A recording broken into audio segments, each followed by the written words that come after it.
Hi everyone, welcome to Proven Inspiration. I hope you've had a good week. This week we will be talking about transition. So, what is transition? I looked up the definition of transition, and one of the definitions that I found states the process or a period of changing from one state or condition to another. An example of that would be an apple tree or an apple seed that transitions from a seed to fruit. And generally, what I found is that the seed takes approximately 8 to 10 years to produce fruit. Another example can be seen in humans. So, when babies are born, they're very dependent on their mothers, and then after a period of time, they start to crawl, and then before you know it, they're grabbing onto things, and then they're sort of stumbling sometimes. Sometimes they stand, but eventually they start to walk. That's transition, and they've transitioned from babies, helpless babies, to young adults, teenagers, and then fully grown adults. So, where should I transition to? It really does depend on the seed. The apple seed tends to produce apples and not oranges. So, if you have a desired outcome in your mind, for instance, if your goal is that you want to create wealth, you have to take a look at what seeds do you have in your life. By seeds, I mean what habits do you have? If you have the habits of saving, investing, planning, for example, those habits will eventually lead you ultimately to creating wealth. However, if you have habits of overspending, little or no budgeting, no investing, no self development whatsoever, then those seeds will eventually lead you to poverty. And it's human nature. Sometimes we say one thing, but we do another. So we might say we want to be healthy, but we end up eating junk food all the time and not having little or no exercise. So it's really important that what we say actually correlates with what we're doing. If we're saying that we want a certain sort of outcome, a certain level of outcome, then we need to look at what seeds we have in our lives to ensure that we're actually aligning with the goal that we have in our minds. Another question I have here is, who should I transition with? And this really does depend on the desired outcome. If the aim is just to transition, if the aim is to transition from the seed form, then it must be with a fellow apple seed. Because what I found is that some types of apples need other apple seeds planted quite close to them so that they can grow and bring forth fruit. However, if it's just companionship, you just want to hang out, then it's okay for the apple seed to hang out with an orange seed. But it's just important to know that there will probably be little or no growth. So the same applies to our lives. If we want to transition in a certain area, so if we want to transition in the area of wealth, if we want to transition in the area of health, we must align ourselves with people who are going in the direction that we want to go as well. So if we want to be wealthy people, then it's important that we ensure that we create relationships with people who are wealthy. If we want to be healthy, it is important that we create relationships with people who are healthy. So the outcome, the overall outcome depends on the seed. So assess the seed, assess the outcome, and then make a decision as to who you want to transition with. Why should we transition? In a word, multiplication. What I found out here was that the average apple has 5 seeds. One apple tree has 1,500 seeds on average. And those 1,500 seeds have the potential to produce 450,000 apples, and then another 2,250,000 apples. Now, these are profound figures, but it started off with 5 seeds and then 1,500 seeds, and then it just grew from there.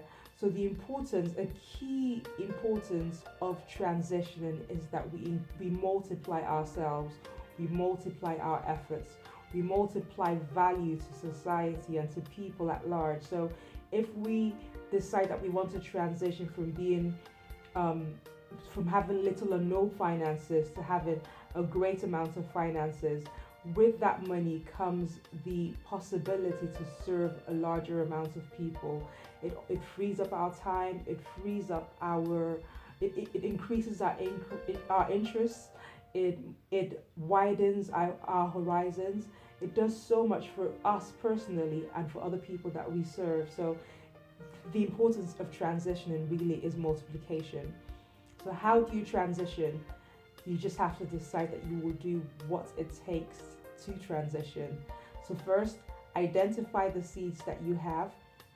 If you have an apple seed, it is not realistic to think that your apple seed can go from being an apple seed to an orange seed. So for instance, I was babysitting my nephew a couple months ago, thereabouts, and he just out of the blue just asked me, am I going to turn into a werewolf?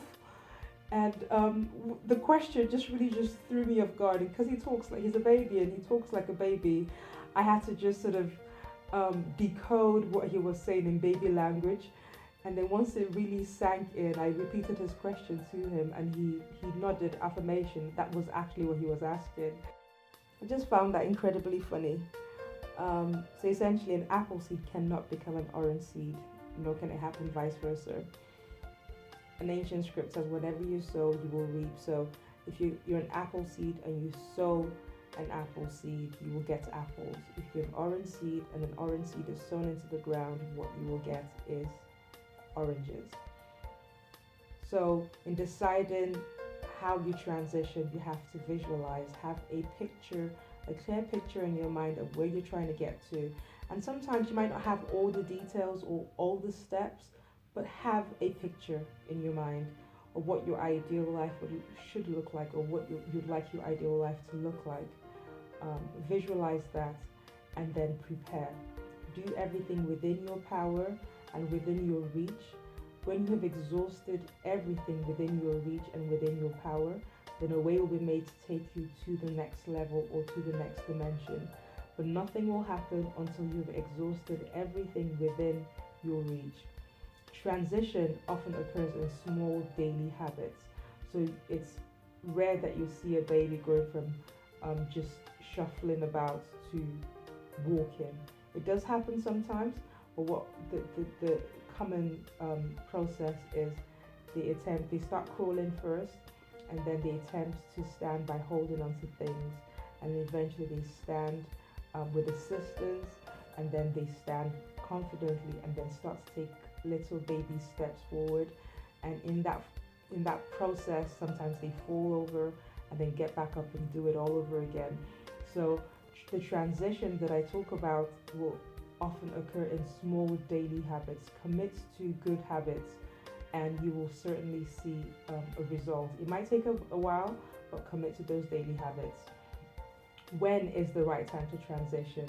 The right time is now. Not tomorrow, not next year, but right now. So decide what you want, decide what goal you have in mind, decide what the vision is, and then make a decision that you're going to transition. So in summary, decide to transition. Prepare on the level that you're at, and always think multiplication. Think about the greater good. Think about how much value you can add to the lives of people if you transition from the seed form to the fruit that can feed several lives. Embrace the process. The process is not going to be easy. It's not going to be fun all the time, but it will be worth it. So make that decision and transition. It was lovely talking to you all today. Feel free to like, to subscribe, and to share this video. And I will see you next time. Have an amazing week and a weekend ahead. Take care. Bye.